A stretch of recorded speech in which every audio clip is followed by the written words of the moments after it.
You know that feeling? The one where you think a single second can change everything. That magical moment when the clock strikes midnight on New Year's Eve, and you just know that a brand new, optimized, productive, bill-free version of yourself is going to magically appear. Yeah, me too. Every single year, I fall for the same lie. And every single year, I'm proven wrong by 12:05 a.m.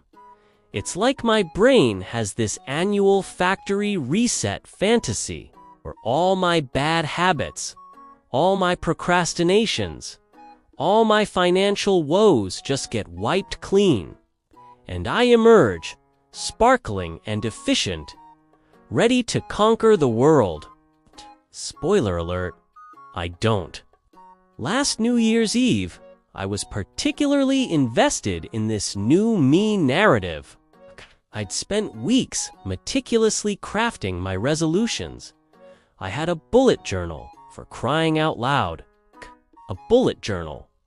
I'd even bought a special pen.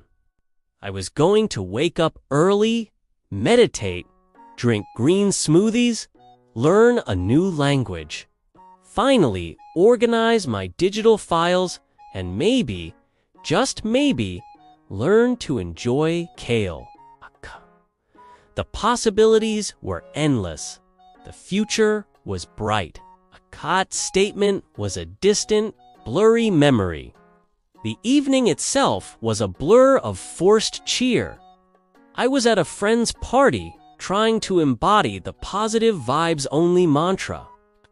I laughed at jokes that weren't that funny, made small talk about resolutions I probably wouldn't keep, and carefully avoided the bowl of chips because New Me was going to be a health guru.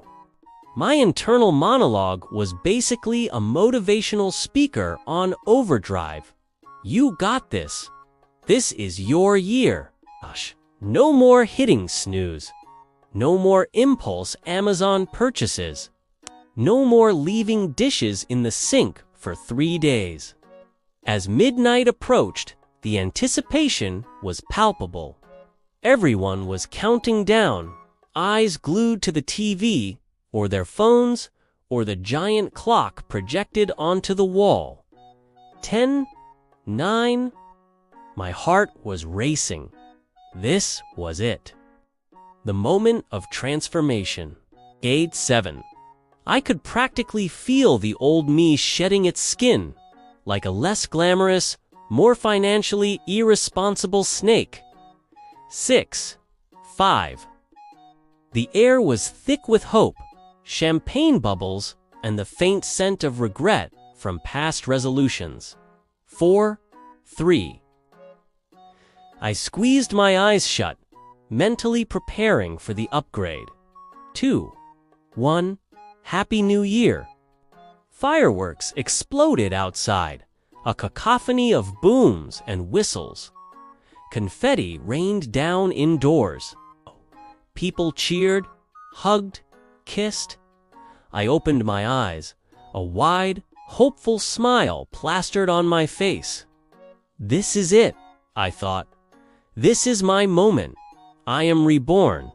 I am the new, improved version 2.0 of myself.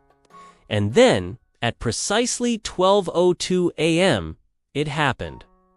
My friend, who had clearly consumed more champagne than I had, leaned over and yelled, "Man, these fireworks are loud, and I'm already so tired."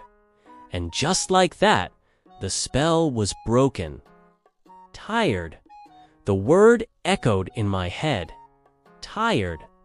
My eyes, which moments ago had been sparkling with newfound determination, suddenly felt heavy. My jaw, previously set with resolve, now ached from forced smiling. The vibrant energy of the party, which was supposed to fuel my transformation, now felt like an irritating assault on my senses. The fireworks, which were meant to be a triumphant fanfare for my new beginning. It just sounded like a headache waiting to happen. By 12:05 a.m., I was slumped on the couch, scrolling mindlessly through my phone. My new me had lasted approximately 4 minutes. 4 glorious, delusion-filled minutes. The green smoothie I'd envisioned for breakfast felt like a cruel joke. The new language. My brain was struggling with basic English at that point. The digital files. They could stay in their chaotic, unorganized purgatory. And kale. Honestly, who was I kidding? The disappointment was almost comical. Where was my software upgrade? It was still version 1.0, complete with all the bugs, all the glitches, and a persistent desire to just lie down. The psychological expectation had collided head-on with the cold. Hard reality that a calendar date doesn't magically rewire your brain. My laziness wasn't gone. My problems weren't solved. My bills hadn't magically paid themselves. It's a weird kind of neurosis, isn't it? This annual self-deception? We convince ourselves that external circumstances, a new year, a new month, a new Monday will somehow grant us the willpower we lack. We build up this elaborate fantasy of who we could be, only to be confronted with the undeniable truth of who we are. And who we are at 12:05 a.m. on January 1st. It's usually just a slightly more tired version of who we were 5 minutes ago. But you know what? Maybe that's okay. Maybe the new me isn't about a sudden, dramatic transformation. Maybe it's about acknowledging that we're all just works in progress, constantly trying to be a little bit better, even if it's just one less snooze button hit, one less impulse purchase, one less dish left in the sink. Or maybe, just maybe, it's about giving ourselves a break. Realizing that it's okay to be version 1.0 with bugs. And that true change comes from consistent effort, not from a countdown. Anyway, I'm still working on that kale thing. It's a journey, not a destination, right? So, what about you? Have you ever fallen for the new me myth? What was your 12:05 a.m. reality check? Let me know in the comments below. And don't forget to subscribe. See you later.